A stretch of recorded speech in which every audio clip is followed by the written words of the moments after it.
I think staying true to yourself is owning your story. I think a lot of people carry a lot of shame and guilt from their past. And there's so much awakening and healing that happens when we open up and share our stories. Other people are like, oh I gotta hold on to this. And eventually she was like, Jessica, here's the feelings wheel. I need you to tell me a different word besides angry that describes how you feel. Welcome to It's the Human Experience Podcast. Hosted by Hazel Brown, a healthcare leader, wife, mom, and career coach. If you're big on authenticity, personal development, perseverance, and transparency, you're in the right place. Get ready to be uplifted, inspired, and empowered as you become fearless in pursuit of the life you desire and deserve. Go ahead and subscribe. You don't want to miss out on these transparent stories and discussions that reveal highs, lows, aha moments, and nuggets that'll help you to grow and glow. Hey, you are now tuned in to the It's the Human Experience Podcast. I'm your host, Hazel Brown. Today, as usual, we're diving into all the things. I have Jessica on the podcast. We're going to talk through the human experience, the highs, the lows, the wins, the mindset shifts, and everything that we have to do to be unstoppable and make our life happen the way we know that we're destined for it to happen. Hey, Jessica, thanks for joining us today. Hey, Hazel, I'm so happy to be here. Thank you so much for having me. You're welcome. We're going to just jump right into the episode, let's right? do it, girl. Let's dive right in. Yeah, so who is Jessica? Wow, it's such a complicated question, right? Like such a complex question. But overall, so I am a founder and executive director of Girlfriends Inc. and Be Girl Powered. The premise behind Girlfriends Inc., first and foremost, is just to help women plan strategically and live intentionally through workshops, productivity tools, and things of that nature. And then Be Girl Powered is our new nonprofit initiative where we're going to be helping empower the younger generation to do the same. I always think about all the amazing things that we've learned along the way, if we were able to know that when we were girls about how to be strategic, how to plan, how to actually create and manifest the life that you want to live and overcome difficult circumstances, how much further along we would be. So, I always tell people that planning and learning how to shift my mindset with that intention was a gift that was given to me as a young girl. And I want to be able to give back to, the younger girls of today's generation. But overall, I am a Cali girl at heart. I'm born and raised in California. I'm a mother of 3. My oldest son is in college. I have twin boys. They are 11. So I'm a boy mom through and through, even down to the boy dog. Wow. But, I'm just a person that loves to have a good time, but also be intentional and purposeful in that fun as well. So that's pretty much who I am. I love that. I didn't know you were a twin mom. Yes. Oh my goodness. I have twins that are boy and girl. They're 12. Awesome. They'll be 13 in July. So that's awesome. Listen, not everybody understands that twin mom journey. That's different. Twin life is different. Okay. So double the reward. Yes. But also double the challenges and double the missing socks. Yeah. Absolutely. Heavy on the missing socks. Heavy on the missing socks for sure. That's funny. Oh my God, 3 boys. It's funny because when I got pregnant with the twins, I said to my husband, if they're girls, because my oldest is a girl, she'll be 18 in November. And I'm like, if these are girls, you're going to be a single dad because I'm not doing it. So. Listen, the twins, dad and I, we have the same exact joke. They just graduated recently from 5th grade. They're going to 6th. And I turned to him and I was like, what if we would have had twin daughters? And even their grandmother was like, oh my God.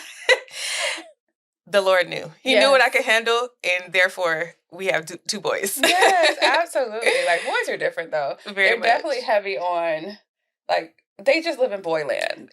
That's the best way I could describe it. They wake up fully charged.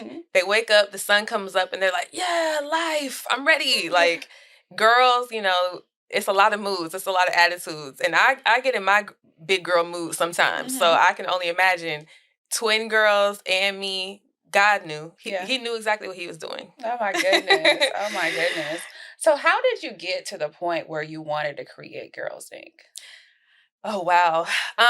Girlfriends Inc. originally started as an idea between my mom and I. So my mom was looking for a greeting card to give to her friends. Mhm. And she was like, "Can you draw something for me and illustrate something?" And I draw and illustrate, so it was no big deal. But I drew just a simple card with a girl with the afro, and it said, "Hey, girl." And she was able to gift them to her friends and everything, and they were obsessed with them, and they were like, "We want more, we want more." And so that turned into like a small business, basically. Mm. And then I was like, "Oh, I kind of like this. This is kind of fun." Mhm. And then somehow along the way, God just wove this beautiful tapestry where He was able to help me kind of get back to my original purpose. Because when I was creating the cards and creating the notepads and different things, I was like, well, I don't want them to just be cute. I want them to have meaning. I Got want it. them to be intentional, like at least have cute messaging, or impactful messaging. And so, from there, it just turned into calendars. And then from the calendar, I was like, well, I need to create a planner. And just in thinking over time, I'm like, hey, I've always been a planner girl for forever, since like I mentioned, since someone gave that gift of planning to me. And so it kind of just somehow wove into this whole big thing where now I'm telling people like, hey, planning isn't just a productivity tool. 9 o'clock, you're eating a bagel. It's literally, what do you want to happen in your life and how Mhm. do we get intentional about it? So I, in a long roundabout way, ended up back at where my original purpose always was, that I never saw coming, essentially. Got it. I love it because I'm definitely a planning girly. Me Like too. I'm gonna plan out my life. I'm planning it out. Listen. And I think that I'm in a season now where I'm like fully surrendered. So I'm like, God, this is the plan. This is what I heard you say. But you could pivot. You could turn me upside down if that's what you want me to do. Because Absolutely. I'm fully surrendered. But I love that you're intentional in creating that because we need it. The world needs something to be able to look at that not only inspires you, Right. but it can truly direct in terms of the actions that they need to take, the things that they need to do. Right. And to your point, not 9 a.m. I need to do this like that. It needs to be granular to that point at some point. Right. But we really need to be focused on what we want our life to look like. Yes, it's so important. When I was in the more primarily stationary space, I would go to so many different events and vend and different things. And one thing I thought was very interesting was people would often come to my table or leave the event feeling discouraged. So they would come to a empowerment event, maybe a summit or something, and they would see these women that they aspire to be, right? You see these people who are now millionaires, now successful in whatever industry that they're in, and they're sitting there and saying, I want to do that too. Yeah. But they don't know how they're going to do it. Yeah. So they were coming to my table. I'm a vendor, and I end up in these natural conversations, and they're like, but how am I going to get there? Yeah. And I'm like, well, here's a tool how you're going to get there. You need to plan it out. I think we overlook that a lot of people, they're not living their dream. Yeah. They're still in a season of survival, which is okay. But now we have to be able to come up with a plan on how we're going to pivot from that survival to doing what you actually want to do. And that only comes from being intentional about writing it down. Okay, you want to move neighborhoods. What neighborhood do you want to move to? Yeah. Go to it. How much does it cost? Make a plan. And I think sometimes people get so overwhelmed with how they feel discouraged that they're just like, I can't do it. Yeah. And so I love being able to partner and collaborate with other creators, speakers, authors, whatever, people who put on events and provide people that practical tool and say, hey, here's a resource for you. Yeah. Here's how you can do it. I was able to shift my whole life with that same principle, and you can too. I do think that God made me special, but He also gave the same things that He gave me within, He also gave you. Yeah. So that's one of the main things. I think a lot of times people forget that people are very discouraged nowadays, and they want to feel able to do something and shift their mindset. And sometimes the terms and things that we use they're kind of frilly, like frou-frou. They're like, what does that mean? Shift your mindset. Yeah. Yeah. We don't break it down enough. We don't break it down enough. And I think that by providing that practical tool, that's like I mentioned recently, I'm like, that's force functioning your brain into thinking about what you're writing down. Your brain can only do so many things at one time. Yeah. And And I love that it becomes as simple as just get a planner. Just start there.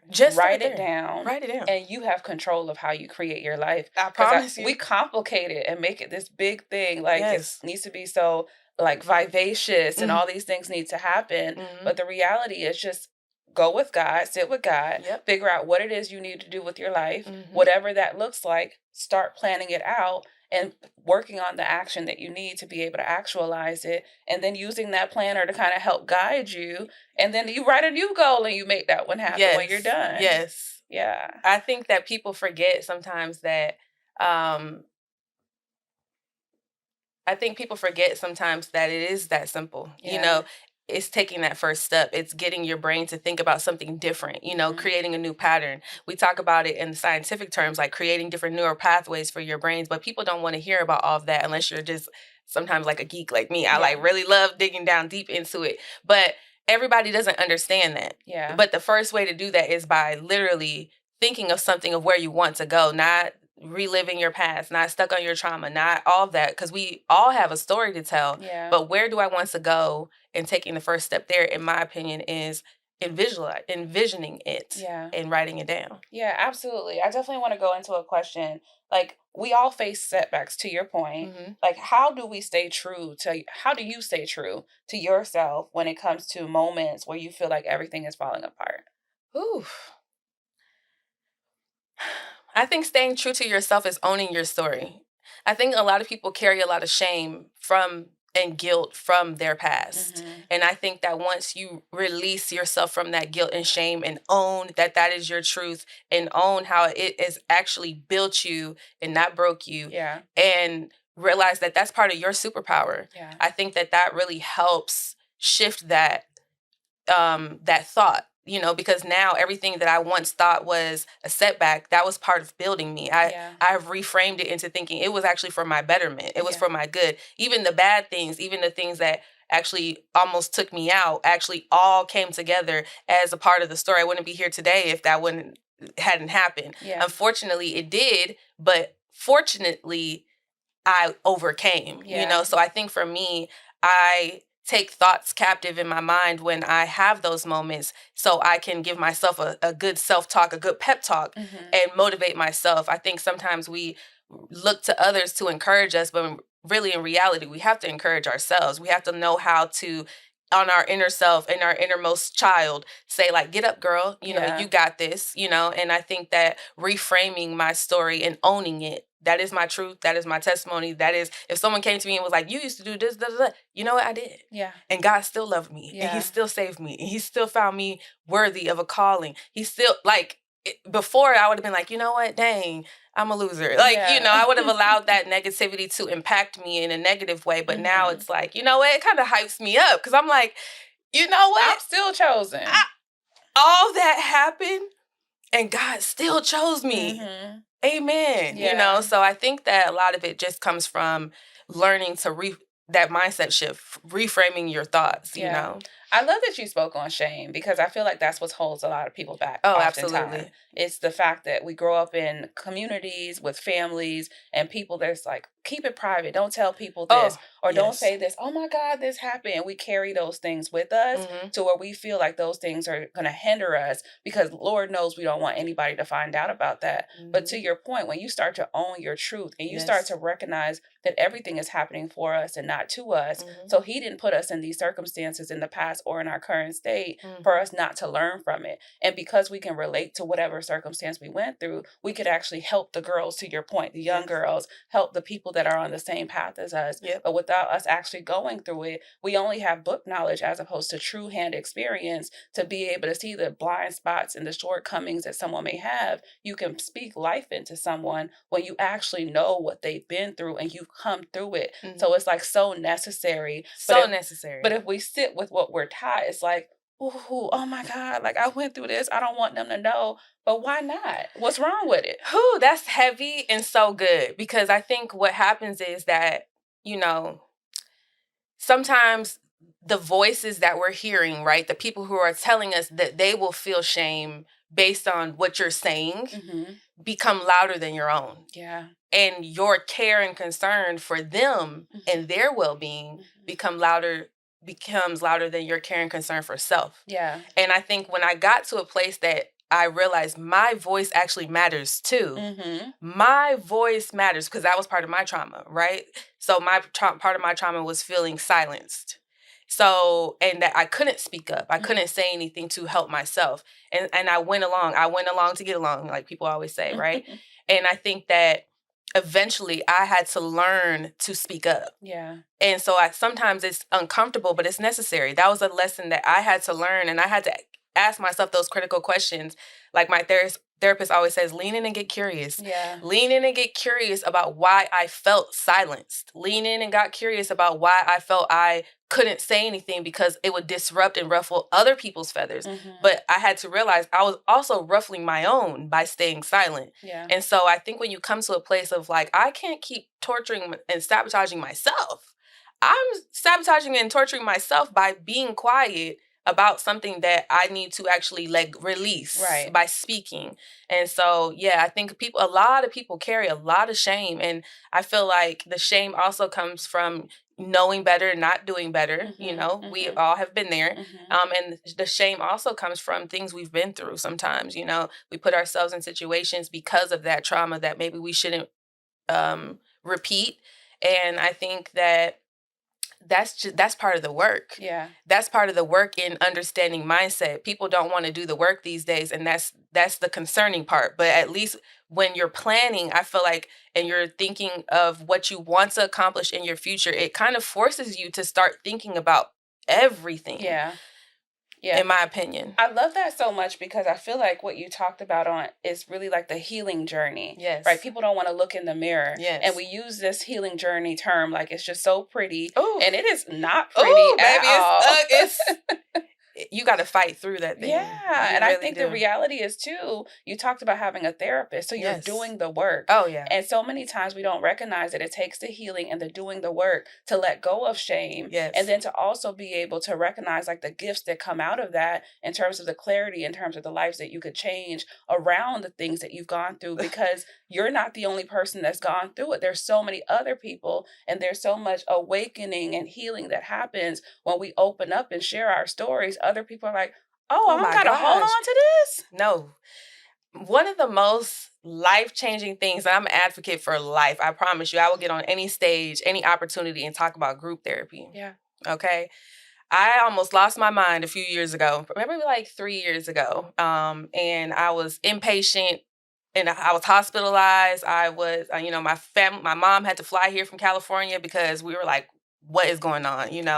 I was in the hospital and, they put me in the room and everything. And I'm in there in my gown and I'm laying back and it's like a movie at this point. Mm-hmm. There's a lady down the hallway screaming at the top of her lungs. I'm looking up at the ceiling like I really, I did it big this time. Mm-hmm. I really took it there. Mm-hmm. And so my mom was there and we ended up going to another facility. They transferred me to another facility. And my mom was frustrated because they're like, so you're just going to release her. At that point, I wasn't a harm to myself anymore. Mm-hmm. I was medicated and Mm-hmm. at least still depressed, Mm-hmm. still anxious, still feeling terrible, but I wasn't a danger to anyone else. I wasn't a danger to myself. Mm-hmm.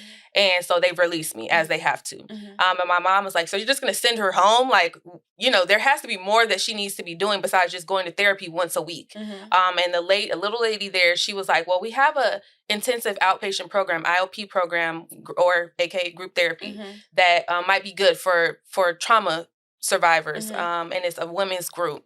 And so I took FMLA and I was out of work for 8 weeks and I went to group therapy. And when I say that, it was life-changing. Wow. It was life-changing because it made me sit with it. Mm-hmm. What we do a lot of times is we know our trauma, but because we're in survival mode, because we're doing so much day to day, we don't ever have an opportunity to sit, feel, and think. That's the key. Being able to think and feel at the same time. Mm-hmm. All of the emotions of what you're angry about or frustrated or sad or whatever it was. And that time in that group was so impactful because not only did they teach you what is actually physically happening with your body, with your brain, with all of that, they're actually doing therapy at the same time, and you're hearing a whole group of other women talk about how they feel. Yeah. They went through completely different situations, but the feelings of shame, the feelings of guilt, the feelings of whatever, it's all the same. It's universal. Yeah. And that was eye-opening for me. My background, that's what I went to school for, was I originally wanted to counsel. And so I'm like, book knowledge I have. Mm-hmm. I know all of this stuff. Mm-hmm. But it's another thing to go through it Mm-hmm. as a patient and experience it for yourself. And so for me to be able to connect all of those dots, the book knowledge I already had, plus getting through that situation, it was life-changing. So Yeah. I always tell people, listen, if you are having a hard time and you have FLMLA, that's a benefit that you need to use. Yeah. If you can, short term, whatever you have, take time for yourself and get into a program and allow it to be a tool that's beneficial for you. We're the CEOs of our health, mental health, and physical health. And people have to understand there are things that are out there to help you if you're willing to learn, if you're willing to do the work. Yeah. I love all of that so much. I think just like I commend you on your journey of healing. Thank you. And then using that to be able to help change lives. I want to start there. No, thank you. Because that's a lot of people don't recognize like the reason why we're going through things is to be able to use those gifts to bless others. So I love that you're actually doing it. And I think heavy on the group therapy, not only because I love Anthony's Brown album, so I kind of sit there, right? Right. Heavy on he's helped me so with some group therapy through his album. Right. But then also I feel like it just brings you to a place of recognizing you're not alone. You're not alone. It's so crazy. Like everybody who was there went through something drastically different. Of course, some type of trauma, something that was traumatic to them, but no one's situation was the same. Yeah. But, still so relatable. So relatable. And every day, I remember like it was yesterday, So, every day you have to go around the circle and say, basically like answer some questions, right? So like, how are you feeling? Find one word to describe how you feel. Did you do any risky behaviors, drinking, sex, drugs, whatever, because you get to leave at the end of the day, right? So you're there from like 9 to 3 every day. So everybody goes around through those questions. And every day I would always say angry. Like she would get to me, I would go through my list and she would ask me for a word and I would say angry, angry. I'm showing up in a black fitted hat, all black, a hoodie. It's like, why am I here? Anger. Like it just gave anger, Like I had a chip on my shoulder. I did. And rightfully so. And eventually she was like, Jessica, here's the feelings wheel.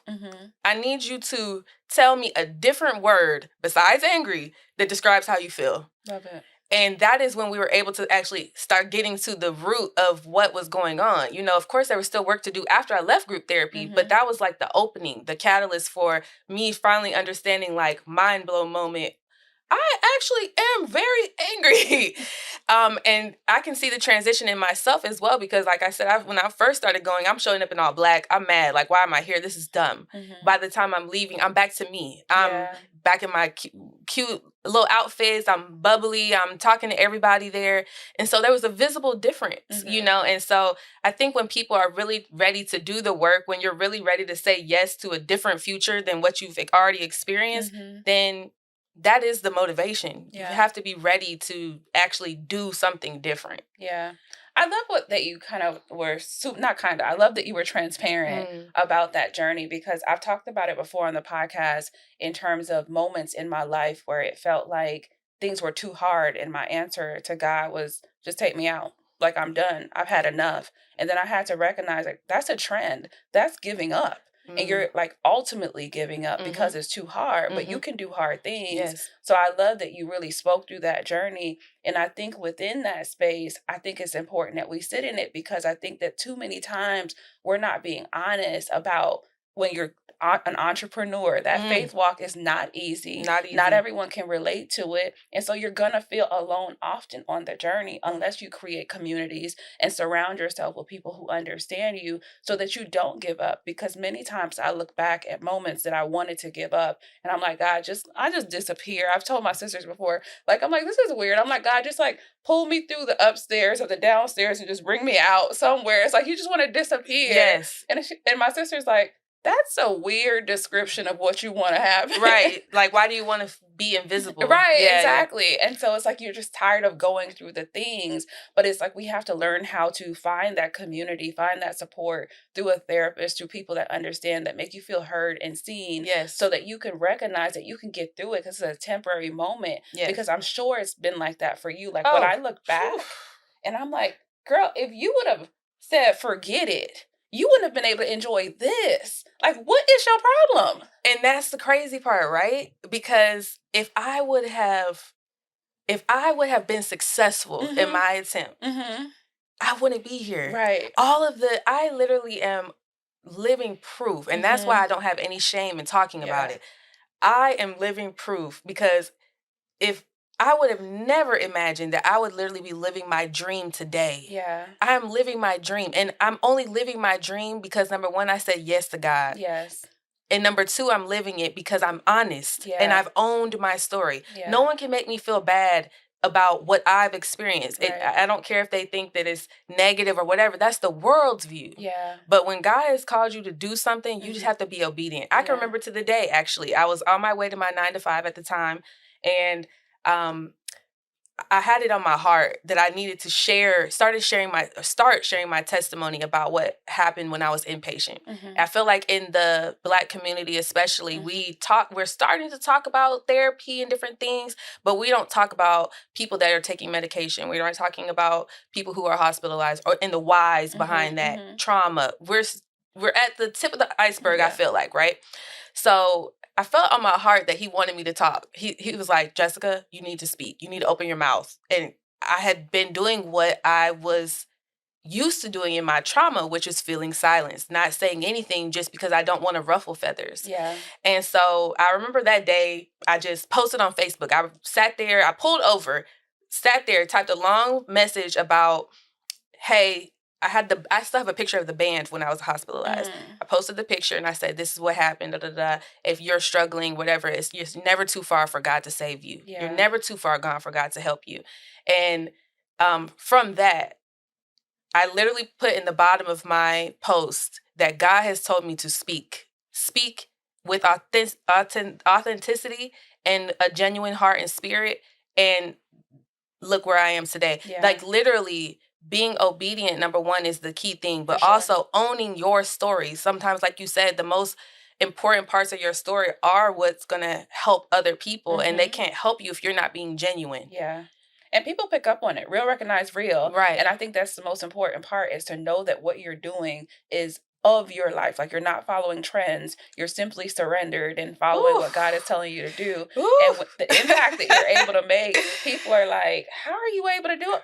Child, it's God. It's not me. Man, I had a lady ask me the other day, she was like, how are you doing all this stuff? I'm like, it's not me. Yeah, it's I God. promise you it's not me. And it's only because people feel like they're so far gone. They're carrying the weight of shame. They're carrying the weight of being a victim, but we Mhm. don't have to walk in victimhood. I have been a victim. I've been a victim of a lot of things, but I don't walk in victimhood. I know that God has declared that I am victorious. Right. So I have to learn. I had to do the work. People don't want to, number one, people unfortunately nowadays think that things come easily. Mhm. And that's kind of like what I was recently saying on on a panel, is that when you are in survival mode and you're trying to do something and overcome hard things, you don't have the luxury of sitting back and wanting a soft girl life. Yeah.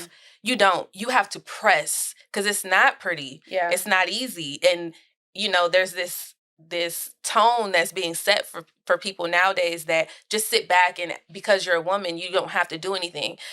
Well, maybe that's some people's blessing, but if you're not in that situation, there's no shame in that. Right. There's no shame in pressing through difficult times and doing the work to overcome. Yeah. So I kind of want to help speak to that narrative because it's one of those things. It's like people are sitting thinking like, well, why can't I do that? Why can't I live that way? Well, maybe God didn't call for your life to be set up that way. Right, right. And are you willing to go through it? Right. Right. Because a lot of times, like, we have these innate abilities and gifts, but we don't want to go through the process. Right. And the process looks like being honest about your truth Mm-hmm. and going through the healing journey as it relates to figuring out like why you're holding on to certain parts of your trauma that was actually used to be able to build you up. So allow yourself to hold on to that trauma from the perspective of, God, you gave this to me because we're supposed to use this to empower other people, Yes. to maybe close some of the gaps for the amount of people that are exposed to certain things or stay in it too long, right? Right. I think that part is important. Like we live in that shame way too long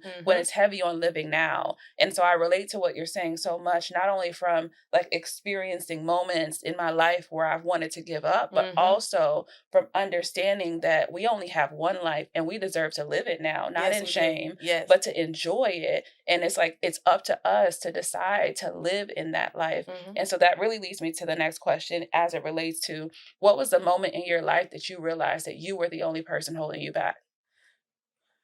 Whew. Um, that's a good question. I would probably say it took another person's comment for me to realize that that's what I was doing. So I got into an argument, heated discussion with a friend at the time, and she used my past against me. Mm, You know, we were in that heated exchange, and she was like, "That's why you this and this and this." And at the time, I felt that shame come back over me. mhm, And I think that I had to take that as an opportunity to ask myself, like, hey, are you going to believe what she's saying when she's speaking on you? Or are you going to believe what God told you you are? yeah, Are you going to believe what you've learned, what you've overcome, who you know that you are, it deep, deep, deep in your heart, you mhm, know? And so I think that I had to press through that myself. And, you know, there's always times where everybody always has a good and a bad yeah, wolf. mhm, You know, a one that tells you you can do it, mm, and one that's like, girl, you give up. tripping, give up, you're a loser.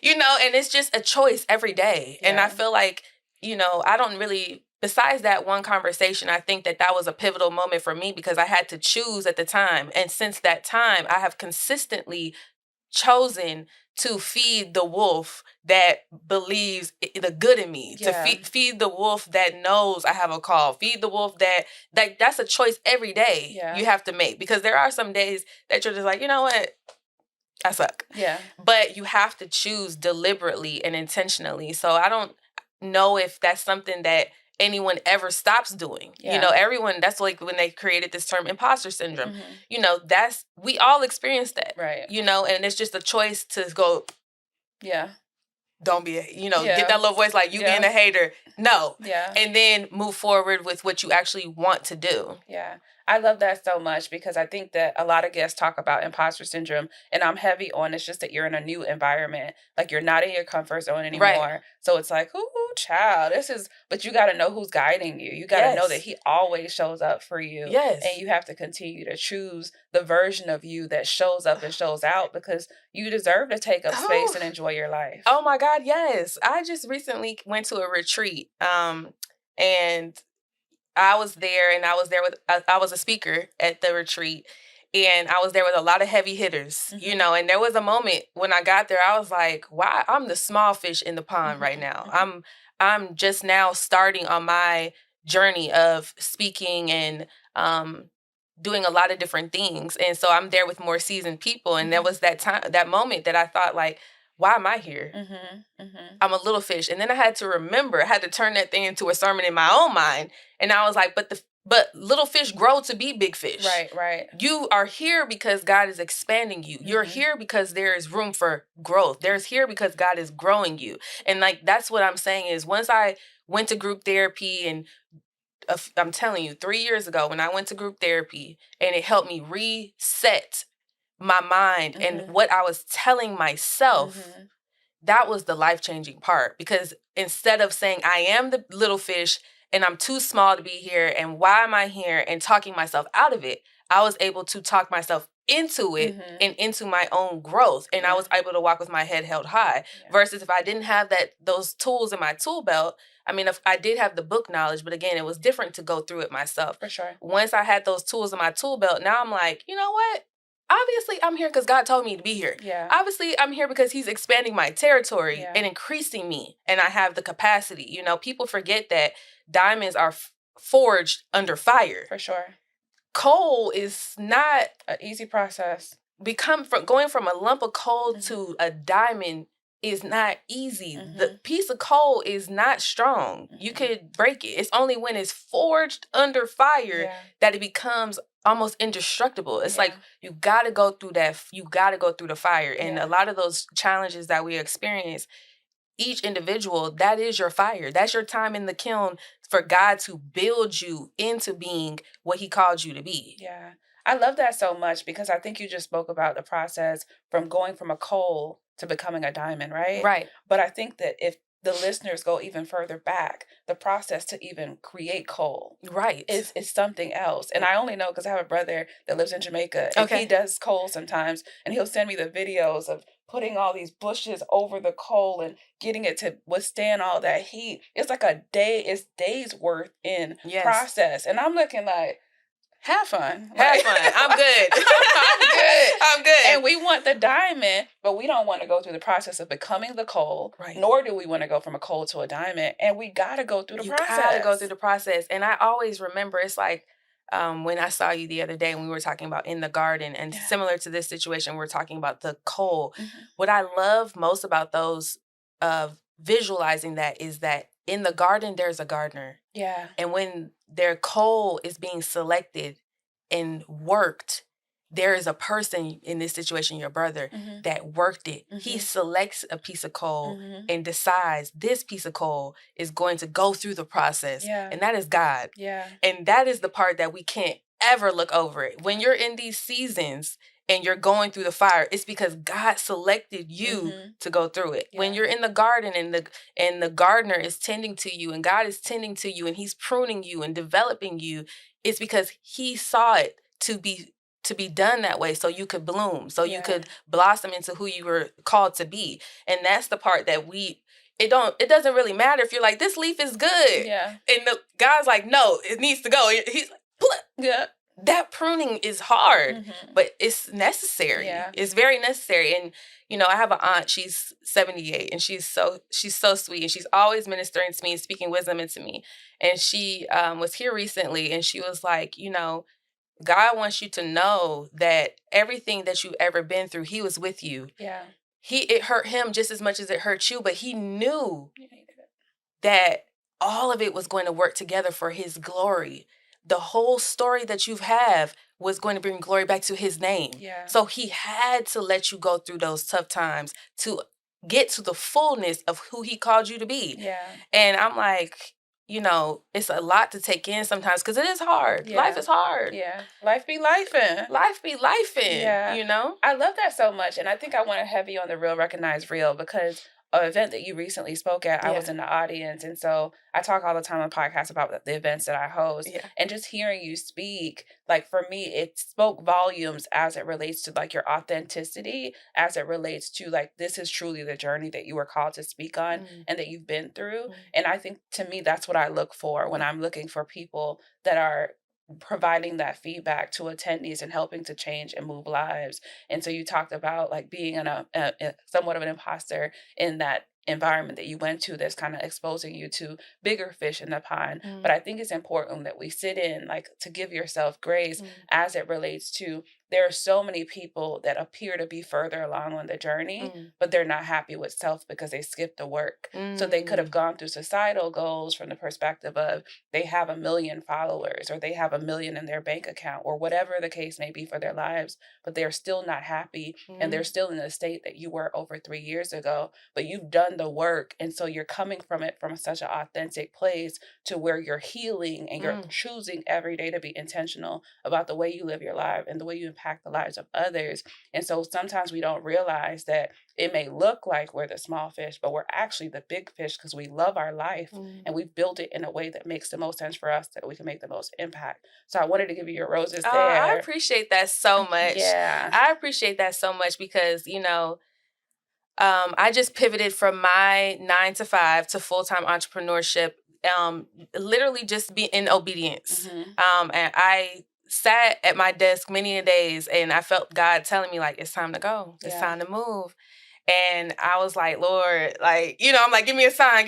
No, one more. I kept saying that. And so finally, when I decided to be obedient to what he told me to do, I felt like everything is working together. All of these different things. And it's like that song, everything is working out for me. I promise you, yes. Working out for me. Yes, it is. And it's like, I'm just so eternally humbled. Honestly, I'm humbled. I'm honored to share the story because this is my truth. Like, I understand because I went through it. Yeah. I think, like we were talking about initially about shame, I'm not the only person that's been hospitalized. Right. The difference is that I'm bold enough to speak about it Yeah. because I've owned my story. Yeah. And I need other people to understand that they can own their story too. Whatever their purpose, calling, or path is, you can't move towards that if you're not willing to move past what has already happened. Yeah. And you can't move past what's already happened if you're not willing to acknowledge it exists. Okay. We sometimes, when we just keep, it didn't happen, nothing happened, and pretending, we're not acknowledging and giving a safe place for our inner selves to actually heal and flourish. Yeah. And so I'm grateful. I'm continuing to heal. Healing is a forever process, in my opinion. Yeah. But I think what's also healing for me is being bold about the things I've gone through. And I just want to, I don't have to have everything in the world, but I just want to know at night that I have been obedient to what God told me to do, and that, I know that He will give provision to the vision that He gave me. So I'm blessed to be here. I really appreciate you saying that. Yeah. I get so passionate about it, especially when I'm on stage, the questions that they ask, because I get frustrated when everyone makes it so frilly. Yeah. So everything is just all packaged so nicely, and it's like, come on. It's like, girl, be Yeah. serious. Yeah. Be so serious. Like, everything is not perfect. Everything is not just, I woke up and I only do Pilates and hot yoga every day. Like, no. Yeah. Sometimes things suck, and Yeah. sometimes you have to cry in the shower and then give Yeah. yourself a pep talk. Yeah. Sometimes you need a nap. I'm heavy on the podcast. I go take a nap, a power nap, a cat nap, and get back up. Listen, I love a nap. You know why? Because it's a manual reset for myself. I'm like, you know what? I'm going to give myself a nap. I'm going to wake up refreshed, and I'm going to try again. Yeah. And sometimes I just try again. I say, you know what? Thank you, Lord, for today. And, if He wakes me up to see another tomorrow, I'm going to just try again. Yeah. We're not perfect. No. I always tell my son that. He's 18. He'll be 19 actually on Sunday. Okay. And he asks me stuff all the time. I'm like, Isaiah, I don't know. This is my first time with a 19-year-old. Mm-hmm. I'm just a girl and you are just a young man. I'm growing as you're growing too. Mm-hmm. I'm growing in my womanhood and my motherhood. And you're growing as a young man. Some things I don't know. Give me a moment. Yeah. And so I always tell people that. I'm like, this is just your first human experience. Yeah. Give yourself some grace. Yeah. We don't know. Yeah. I love that so much, because I think that in my parenting, I'm very much like, I'm Hazel. Uh-huh. Like, I don't show up as the mother. I show up as Hazel in every iteration of where I'm at in life. Right. And I think it's so important that we give ourselves that level of, like, just humility to recognize that we are human. Just a person. Listen, and I think that you help them get to that space faster, right? Mm-hmm. Because I feel like in generations past, it's I'm the mother, I'm the grandmother, I'm the this, and then we hold them to that title. Like, yes. Oh my God, they're my big this, how come they didn't do this? Or, oh my God, they're my mom, how come they didn't do this? They're trying to figure it out just like you. Whew. You know what? That same sentiment has really helped me to forgive a lot of people. Mm-hmm, mm-hmm. Because when you realize that people are just 99% of the time, they're just doing the best they can with what they have. For sure. They're doing the best they can with the skill set that they have, with the mental capacity that they have, the healing that they have, whatever they have at the time is that's what's governing them. Yeah. So if that person hasn't had an opportunity or hasn't decided to do anything different, that is their governing body. They're not going to make any decisions that go against that. And so I think once I was able to honor that, honestly, like, that is exactly who they are. Yeah. And release it. Yeah. I just go on it with my day. Absolutely. It's funny, one of the first set of personal development books that I read was the 4 Agreements. Yes. And one of the laws is don't take anything personally. Oh my gosh. I just got into a conversation recently with someone. I was like, you're taking it personal. Yeah. Because when you realize that people only put out their own level of healing, their own level of self-love, when you realize that all of what people say and what they do really only has to do with them. For sure. How they treat people, how they interact in the world, that's a self-reflection. Mm-hmm. That doesn't have anything to do with you. Yeah. And I think that's so important that we talked about that, because so many times you're like holding on to things. Oh, they didn't call me. They didn't say this. They didn't do that. They are going through their own human experience. Right. And with going through their own human experience, they're trying to unpack what's going on in their world. They're not thinking about you. They're not studying you. And it's not even that they don't care. sometimes they just don't have the capacity. Right. And that's, you bring up another good thing that I love talking about is you really truly have to be the change you want to see. Yeah. I know everybody has heard that expression, but they don't practice it. Yeah. We have so many events that I go to. One of the questions that they ask on the panel is, how do you continue to be a girl's girl? This phrase that people use. I'm like, I'm a girl's girl because I give the love I want back. Right. I don't go into a room and wonder with my arms folded, why is no one speaking to me? Mm-hmm. No one's speaking to you because you're not speaking to them. For sure. Action, reaction. It's simple. Energy. You don't have good friends because you're not a good friend. Right. You don't have good relationships because you don't have good relationship with yourself. Right. These things are a reflection also of you. So I don't, like when people are like, there's no good men left. Are you a good woman? Yeah. You have to be exactly what you want back. Like Yeah. if you're not ambitious and having vision and working on your goals every day, then why would you require a man to do that? You want a genuine man with character and integrity and honesty and all loyalty and all these things, but do you demonstrate that in your own life? Right. You literally have to be exactly what you want back. And you can't count it as, okay, I saw someone today and they had a rude interaction with me, so that doesn't work. It does work because it's not the person, it's the principle. It's putting it out into the atmosphere and giving God the glory through whatever interaction you have, whatever your ministry is. I was always raised that your job or whatever you do is your ministry. So you do it with excellence. It doesn't matter if you clean tables. I've cleaned tables. I worked in the school cafeteria in college. You do it with excellence. Right. Because that's your ministry. Yeah. And people don't realize that they're not getting back the results they want because they're not being what they want to see. Yeah.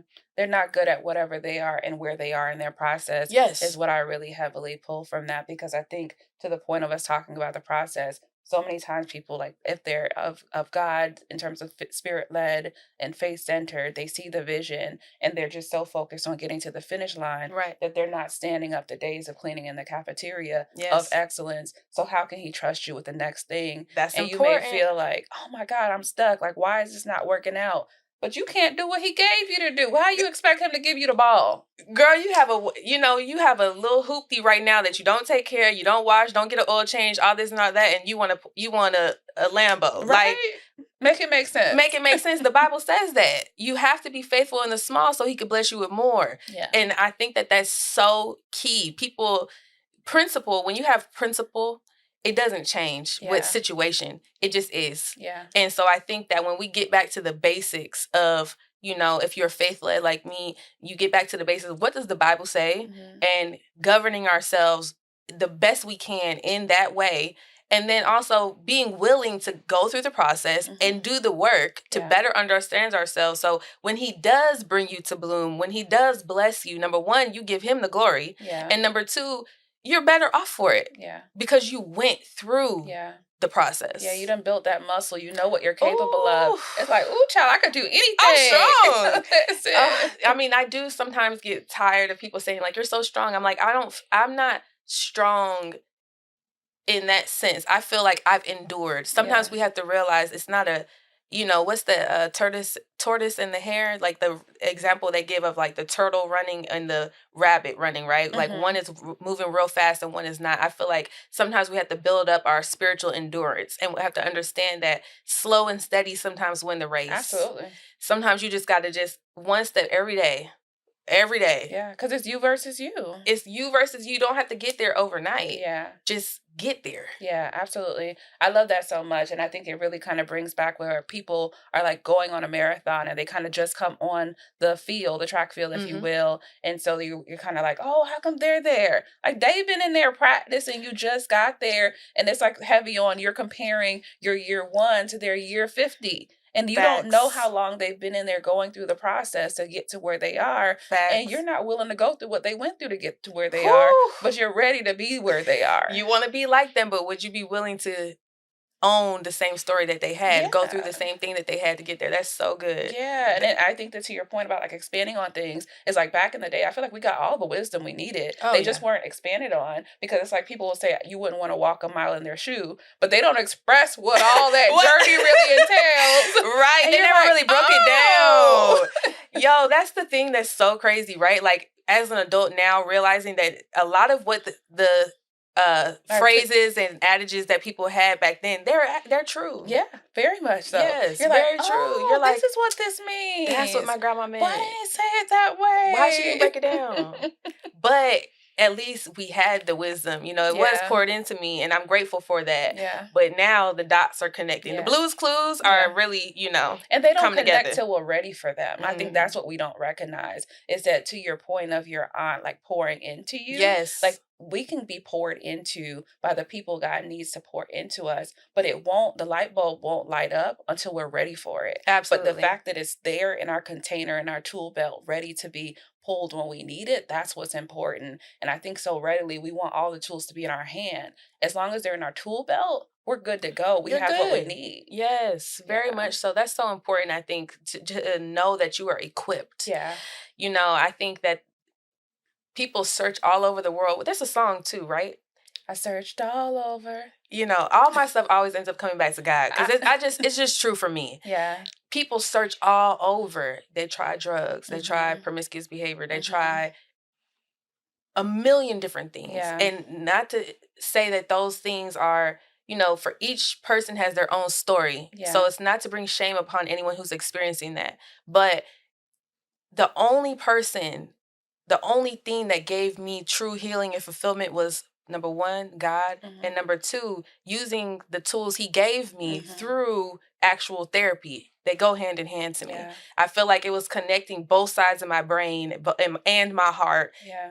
Everything together to help me actually move forward. Because a lot of times people want you to choose one. They want you to either be faith-based healing or therapy and science. It's like God made science. God made book knowledge as well. Right. We can use that as a means of helping us understand our body. He gave us these bodies as well too. We need to understand what our brain is actually doing, why our body has different reactions to different things. Yeah. So I feel like it was the coupling, the marriage of those both, that helped me actually not only feel healed, but see the healing in myself, if that makes sense. That does. It's like giving yourself that ability to reflect that I am growing. Yes. And all of this does make sense. And the fact that you've married it all together really helps you to be the person that you're showing up as today. I feel like it's like gluing the pieces of the puzzle together. Yes. I talked about that a little bit on another episode, that we were talking about essentially like college and education gives you all of the different pieces, but it's up to us to be able to glue it together.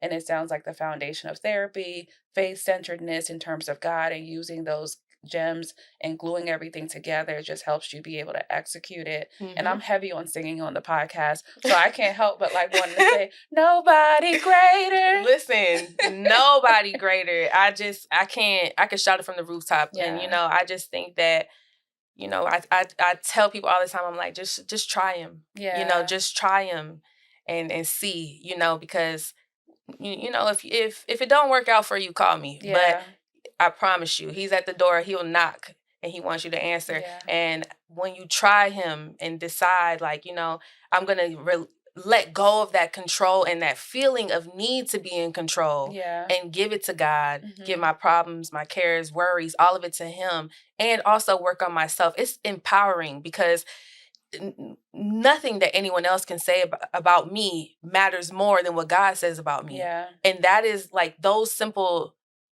ways of governing myself. That's what helps me hold my head up high. Yeah. Things that people would have said before that would have hurt me or impacted me. It's like, I don't care. Yeah. Because I know what God told me I am. Absolutely. I know who God told me that I'm going to be. So why would I care about what you have to say? Yeah. You're just one person. Yeah, absolutely. I think it's so important to get to a place where you're creating those boundaries in terms of like the people that you're putting in your life and keeping within your circle to make sure that you're honest about what it is you want to stand up based on what God told you. Because many times you can have people in your life that is like, girl, what are you doing? Why did you leave that 9 to 5? Why are you doing this? And it's like, but God told me to do this, so I have to make sure I'm drowning out the noise and I'm standing up what makes sense for what God told me to do. And I'm a good steward of what he's given me and what he's got me doing. Oh, that 9 to 5 one, that was hard, because there were people in my life that were like, what are you talking about? Yeah. And I just had to get quiet. And that's one of those times where I had to allow my voice and what I know to be bigger than what other people think. Yeah. And that is very empowering to know that to know myself as a girl who felt silenced, a girl who felt she had no voice, a girl who didn't know that it was okay to stand up for yourself. All these things that I had, learned as a child and come so far to a place of like, I'm actually speaking for a living. I'm actually sharing the uncomfortable thing. I'm actually doing things on my own time and my own terms. Yeah.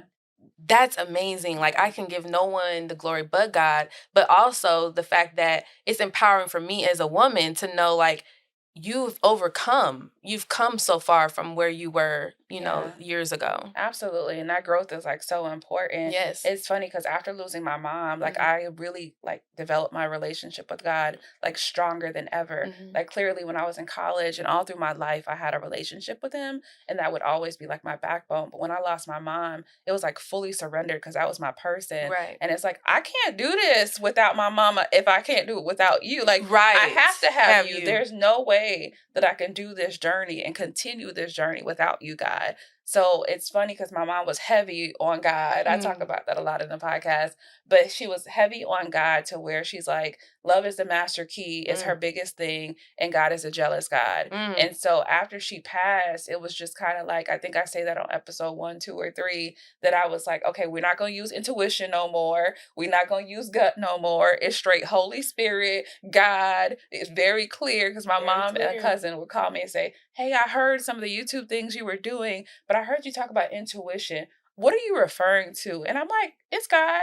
And they're like, so why don't you say that? And I was like, because I don't want to step on other people's beliefs. And then after she passed, it was like, okay, game over. Okay, Lord. We saying it. It's God. It's the God. Holy Spirit. It's very clear who it is. And then also you realize you're blocking other people's blessing by using these terms when it's clearly God that's holding you up to make you recognize that like you could run the ball. You got this. Like I'm never going to leave you.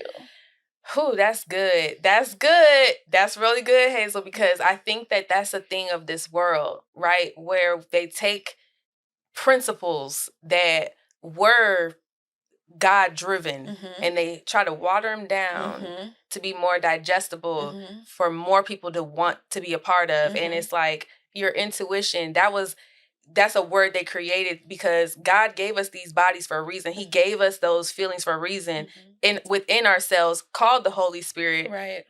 For a reason, Right. But I think that it also comes from when you don't have God, that sometimes that feeling can still occur. And so a lot of the phrases I feel like were ways of them trying to describe, that feeling or that thing. It's like, no, it was still God though. Yeah. It was definitely it's still still your God. internal It's compass. still your internal compass that God gave you to discern. Yeah.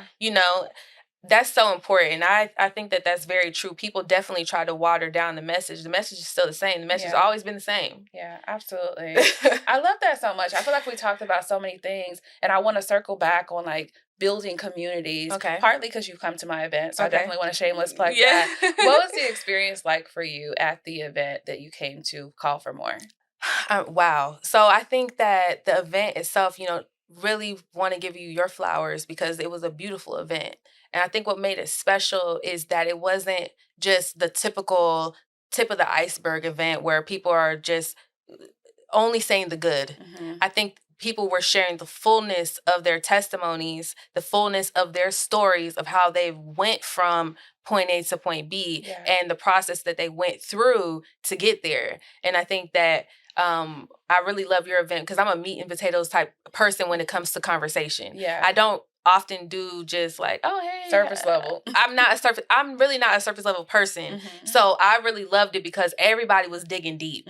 Everybody was really digging deep to get to those gems to share with the audience and help them like, no, we're not going to just, talk about the good in the process. We're talking about what I went through and had to overcome to get there. Yeah, I love that so much. It kind of brought me back to something you said at the start of the conversation as it relates to really like getting to the bottom of things and also not letting people leave events and feeling like they're alone and they don't know how they're going to get there. Yes. And that's important to me. That's why I have the podcast as it relates to talking through the human experience, because to your point, people are struggling. People are going through so much in their minds as it relates to what they can and cannot do and if they're good enough or they're not good enough for a thing. And I think it's because on social media, we're doing so much Xing out our process like we do an X, when the reality is we're all going through the human experience. And so it's important that we use our voice, to your point, and really share the journey. And I saw that in you when you were talking, to your Thank point. you. It was very clear, like,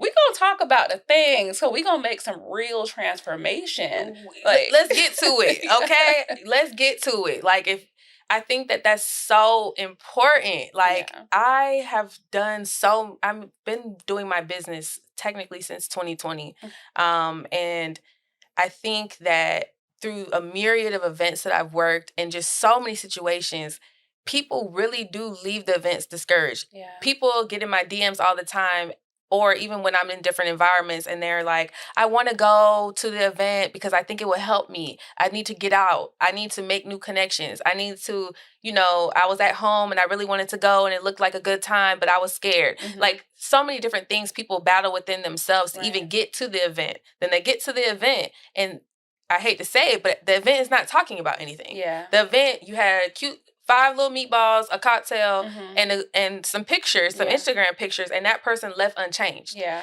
And so I feel like at your event, that's what I really liked, is a lot of the people did get to the meat and potatoes of what we're here to talk about. Yeah. There's no point of everywhere in Atlanta takes a commute. There's no point of you commuting to an event, looking all cute, and then coming just taking a few photo ops. If you came to actually leave with a message, leave empowered, and actually want to see positive change in your own life. Yeah, I like to say this: where you come to feel whole, to leave feeling seen and whole. Yes. And I think that is so important, So because important. that's what's missing a lot. And I think I'm heavy on the, like, no gatekeeping, no I've arrived but you haven't vibe. Like, we all working that journey. All working. Like, it's always collaboration over competition, and I think that shows when every event, just like planners, I have planner talk all day, and people don't realize that every planner's creator had a purpose for why they created it. Similar to people, God has a purpose for each of us.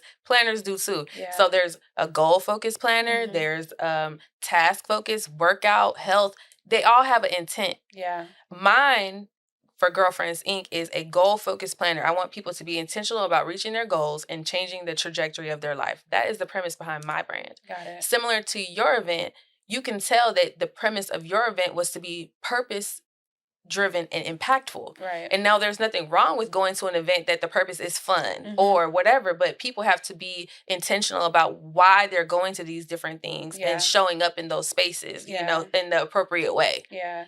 Absolutely. I feel like, to your point, like, intentionality is so important. So important. And for me, I don't care anything about a cute picture. I don't care anything about knowing a lot of people. It's quality over quantity any day. I want to make sure I know the right people. The people are in it for the right reasons. The people that really care and realize that your story matters and your story can make an impact and a difference. Right. And so I'm so heavy on the conversations that we need to have. It can't be surface level. Can't be. I don't even know how to stomach surface Me level. neither. I can't do it. Yeah. I always end up, no matter where I'm at, I always end up in the same type of conversations. And that's how I should know that that's what I'm meant to do. Yeah, absolutely. I think we talked about so much, but I definitely want to make sure that you get time to tell the listeners where they can find you online, absolutely. so they could get more of Jessica. Yes. You can follow us on Girlfriends Inc. with a K for all things planning, strategy, and workshop related. We're here to empower you and encourage you to be bold about reaching your dreams. And you can also follow us on Be Girl Powered, and that's spelled BEGIRL Powered, PWRD. Is our new nonprofit initiative where we are impacting the lives of teens and college-age girls. We want to provide them the tools and resources to be strategic about their goals as well. Yeah, I love that so much. Y'all make sure y'all follow Jessica and Girls Inc. and Girlfriends Inc. I keep saying girls. No, I think it's just easier to say. No, it's okay. Yeah, and I think that for me, even in your new venture, like, that is so important. I have 2 girls. Yes. And so my oldest, like, has always struggled with believing in herself. Oh. And I've been like, girl, you are the sauce. What is wrong with you? Oh, and she makes it so clear to me that people really struggle in these areas where, Very for me, much. I've been heavy on, I know who chose me. I'm God's child. I got that confidence, and I'm never going to let anyone stop me from doing whatever it is that I know I'm capable of doing. And so sometimes I see her shrinking and Yes. dimming her light, and I'm like, girl, put your shoulders out. What is wrong with you? And that really takes like more community and support. So I'm so thankful that you're doing that because it's Yes, needed. I'm so excited to get into that's I have a heart for teens and young Nice. adults. And that's just because I know how it feels to be a girl who I just didn't believe in myself. Hmm. I felt lost. Hmm. Like I felt uncomfortable in my own skin. I'm like, well, do I dress like this? Do I dress like this? Like I want to be cool like that, but I'm not cool. Like it was a lot. Yeah. And I think that sometimes we just need that other person, big sister type person or people Hmm. to help love on us. Because of course we know, like I knew my mom loved me. I know your daughter knows that you love her, but there's just something different relationship that can happen when you have like more of mentorship from another woman or somebody who you can talk to, kind of like a therapist. It's not a therapist, but kind of it's an unbiased person For sure. that can listen Hmm. and give you like, hey girl, you got this. Like Yeah. I went through it too. And so I'm very passionate about that. So I have a lot of upcoming stuff. So hopefully people can tap in on Be Girl Powered for Yeah, sure. absolutely. And it sounds like it's a center of my mom's favorite saying with love is a master key. Because if Yes. that intention is there and the girls are able to go in there and feel loved, feel heard, feel seen, like they're just going to be more powerful sooner, right? Right. Sooner, heavy on sooner, Heavy in on God's sooner. timing, but still sooner than if they Yes. didn't have that support. Amen. That's Yeah, dope. I love that for you. Well, thank you Thank so you much for so being on the much. podcast. Thank you so much for having me. I'm blessed to be here, and I really, really appreciate you. I'm honored, honestly, that you had the conversation with me about coming. So I shout Yeah. out to you. Absolutely. Listen, if you're not already following the podcast, make sure that you scroll up to the top if you're listening from audio. If you're watching us visually, then make sure that you subscribe to the YouTube or wherever you're seeing us on, because we want to make sure that more people who are going after their goals realize that they can absolutely do it too. There's nothing different about me or Jessica as it relates to you. You can do it. Get out your way